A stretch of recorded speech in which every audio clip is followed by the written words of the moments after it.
This is Danny Flexen here for Seconds Out. Delighted to be joined by 1-0 super lightweight prospect Christian Otero. How are you doing?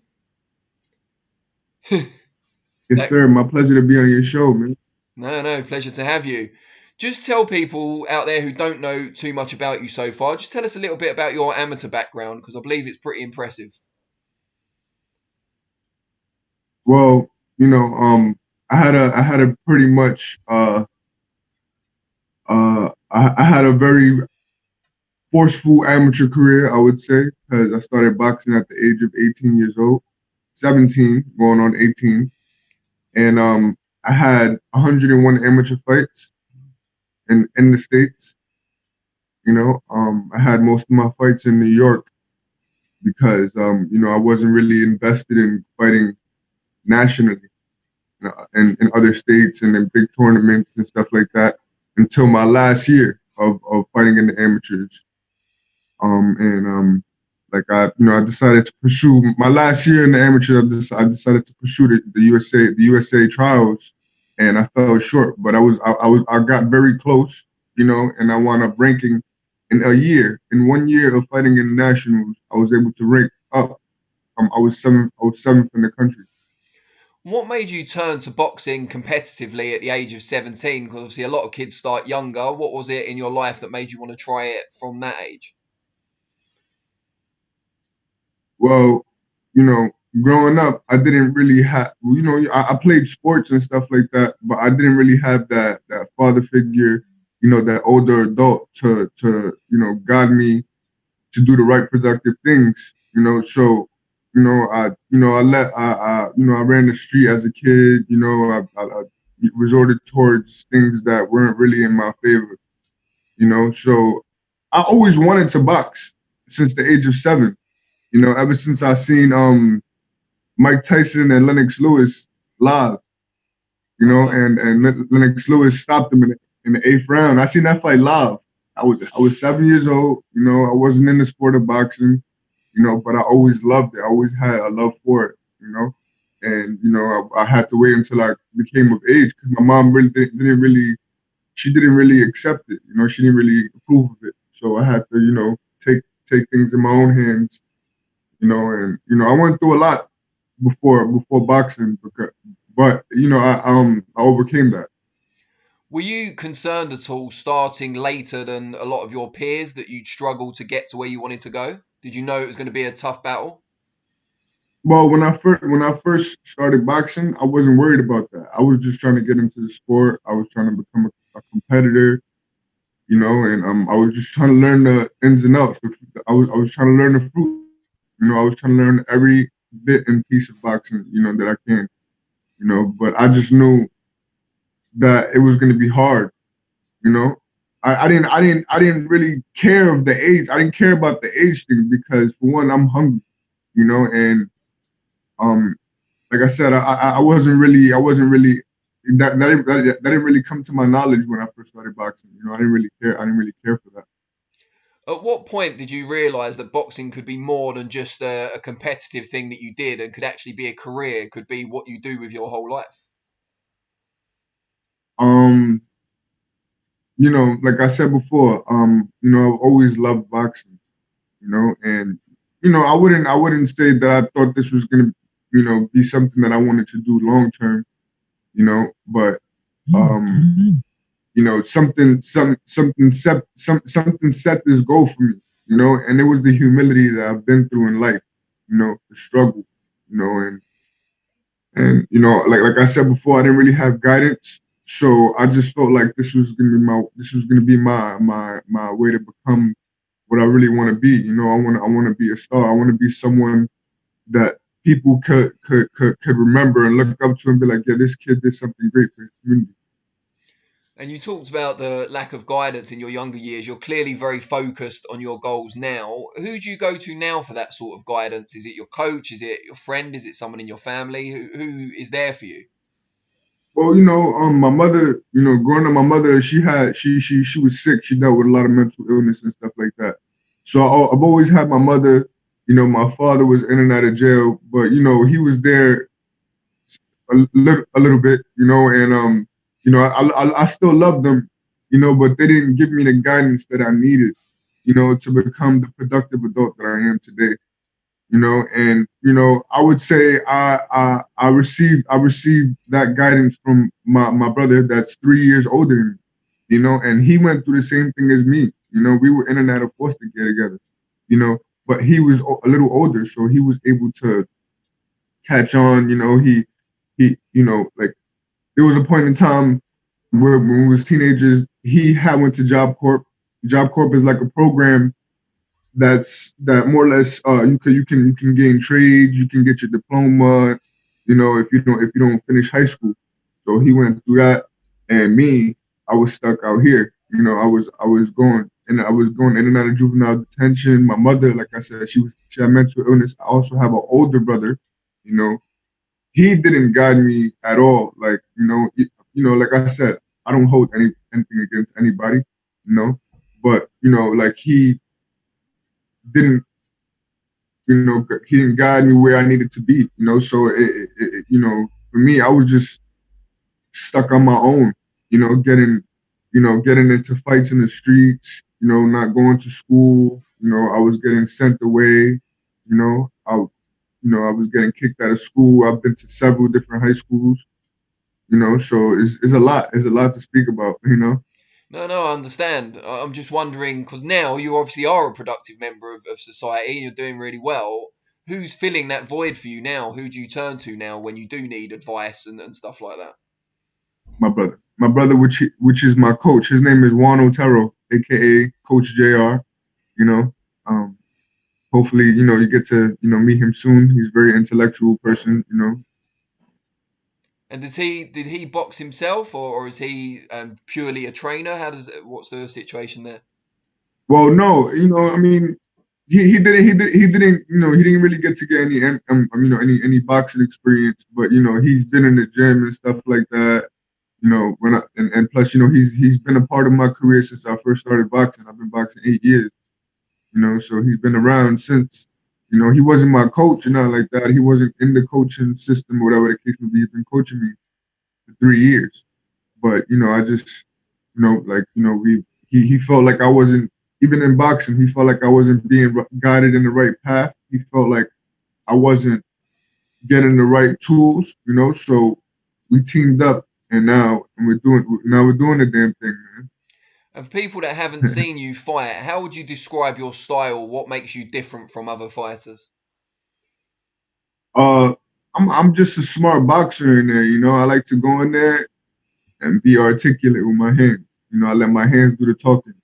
You know, if I mean, I'm not gonna compare myself to any fighters, but I do have a very boxer like style. I'm not really a puncher. I can punch. I can knock dudes out, but I'm more of a boxer. I like to be slick. I like to set people up. I'm a very sound fighter, I would say. And what made you decide to turn professional at the point you did? Because there's a pandemic, there's not as many shows at the moment. Why is now the right time? Well, I was actually supposed to make my professional debut in April of Okay. 2020, and since COVID started in late February, kind of set me and my manager Jason Scalzo, it set us back. And from there we was just we was on standby until October. Toby, yeah. You know, where I was supposed to make my pro debut in October 17th, and that got pushed back a few weeks. So I wound up making my debut on Halloween against a guy that was from the Bahamas. Supposedly he had credentials in the amateurs, and he qualified for the Olympics, and he was 1-0 as a pro and stuff like that. But I didn't care about none of that, because I got experience too. I Yeah, was I was ready to and you got yeah. the win, of course, on your debut. What was it like? How did you feel after all those years of working hard and getting to this point? How did it feel to finally make your professional debut? It felt very exciting. I was content. I won every round unanimously. Um, it's something that I've been working for. Like I've been, I had a goal in the amateurs to get 100 amateur fights. and then after that, I was set to go pro. You know, I wasn't looking to have any more amateur fights after that. You know, I'm like I said, I have a goal. You know, and I have little goals that I have little temporary goals that I set for myself, but my main goal is to get to that goal, you know, and become a legend, become a household name. And you've got your next fight, next step on becoming a household name this Saturday. Just tell us, what have you looked at from your debut that you want to improve upon for the second fight? Well, in my debut, I had to move up 2 weight classes, so I'm glad that I'm able to fight, you know, closer to my weight now. Um, I mean, you know, there's not really much I need to improve on.